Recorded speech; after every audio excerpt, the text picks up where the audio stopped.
हम सब जानते हैं कि मरने के बाद कब्र का अजाब या कब्र का सुकून हक है, लेकिन एक सवाल जो अक्सर हमारे दिमाग में आता है मगर हम पूछने से डरते हैं, वो ये कि कब्र का मामला तो तब होगा ना जब कब्र होगी।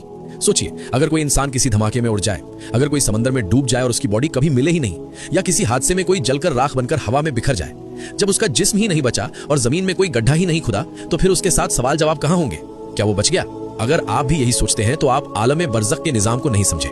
आज एक ऐसी हकीकत सुनिए जो आपकी रूह को झंझोड़ देगी। सबसे पहले एक गलत फहमी दूर कर लीजिए।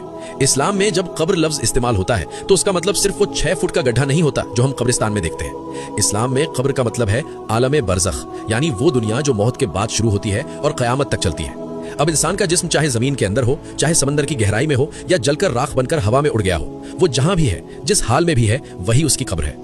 अल्लाह के निजाम के लिए बॉडी का साबुत होना जरूरी नहीं है। इसे एक आसान मिसाल से समझिए।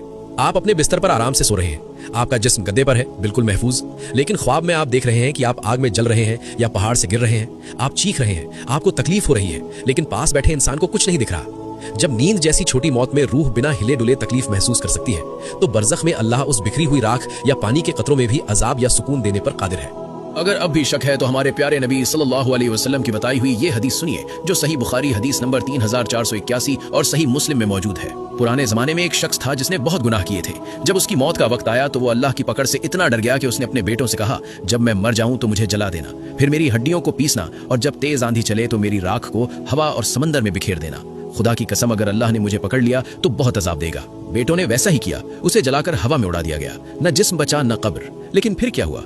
अल्लाह ने जमीन और समंदर को हुक्म दिया, जो कुछ तुम्हारे पास है जमा करो, और पलक झपकते ही वो शख्स अल्लाह के सामने खड़ा था। अल्लाह ने पूछा, तूने ऐसा क्यों किया? उसने कहा, या अल्लाह, तेरे डर खौफ की वजह से। तो अल्लाह ने उसे माफ फरमा दिया। इस हदीस से क्या पता चला? इससे यह साबित हुआ कि इंसान चाहे जल जाए, कट जाए या हवा में बिखर जाए, अल्लाह के लिए उसके जर्रे जर्रे को इकट्ठा करना और उसे बरज़ख का मामला चखाना कोई मुश्किल नहीं। हवा, पानी, आग सब अल्लाह की फौज है। जहां इंसान के जर्रे होंगे वहीं उसकी कब्र बन जाएगी। तो मेरे दोस्तों, ये सोचना छोड़ दीजिए कि अगर बॉडी नहीं मिली तो हिसाब नहीं होगा। अल्लाह का सिस्टम फिजिक्स का मोहताज नहीं है। अजाब और सुकून का ताल्लुक रूह से होता है, और रूह अल्लाह की गिरफ्त में होती है, चाहे जिस्म कहीं भी हो।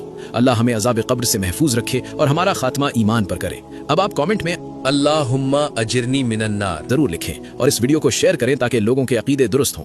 अल्लाह हाफिज।